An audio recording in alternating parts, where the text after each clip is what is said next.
All right, so here's a way that we could use arrays. Let's say that we have a string array, and I'm going to call it word array. And here's another way that we can actually input stuff in there. We can actually use the curly brackets, and then each one separated by commas, it will automatically create that size for that exact stuff, and I already have data put in it. So if I put something like, let's say, I like Java. Okay. Now, let's say I wanted to create a array. I basically want to reverse everything. So when we were doing the methods where we were taking two words and we were reversing them, we could do that with arrays and just a loop. So let's say we create another array, and this is a string array, and let's call it backwards array. And that is going to be equal to whatever the length of the word array is. So I got to say new string array. That's going to be equal to the array.length. Okay, now let's go ahead and create a method, public static, and we want to return an array, a string array, reverse array. And our method is just going to take those arrays and then just flip them. So we need two string arrays for this one.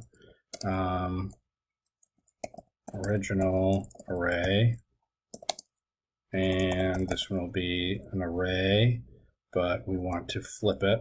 So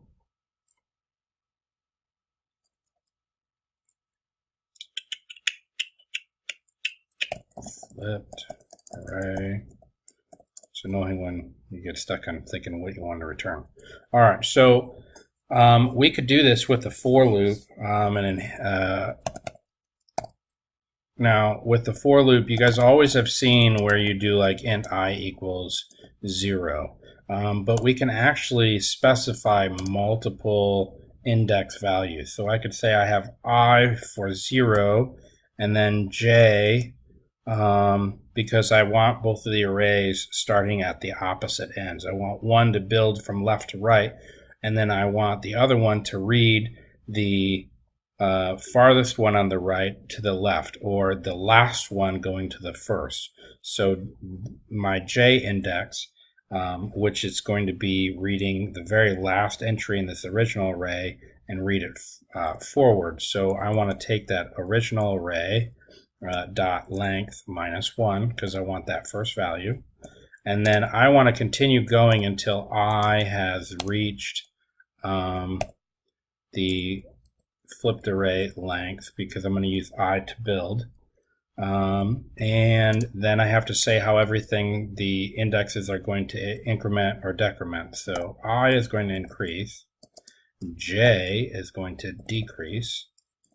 So I could build doing this. So as this is doing it, I starts at 0, so I want my flipped array to take the value at I, which is going to be the original array at position j, because j is starting from the end and working its way in. So my flipped array is getting built from the opposite order. So then I just have to return that flipped array. And then if I wanted to call this, I could say, backwards array is equal to reverse array, and I pass in the word array as my original, and then the backwards array as the one that's going to be flipped. And in order to see it, I'm going to have to use a for loop so we can see it. So let's do for, and I'm going to use an enhanced for loop right here just so we can see it quickly. It's going to be a string, and I'm going to call it word, and we want to pull everything from the backwards array from start to finish, and we want to print out system.out.print, and we're going to print the word plus a space. Let's go ahead and see what this looks like. It should be printing Java like I, building it backwards, Java like I. All right. Now, could I,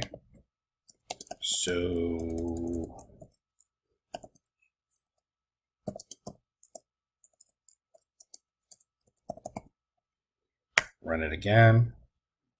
The functionality is already there. I don't really have to think about it because I'm building stuff off the correct length.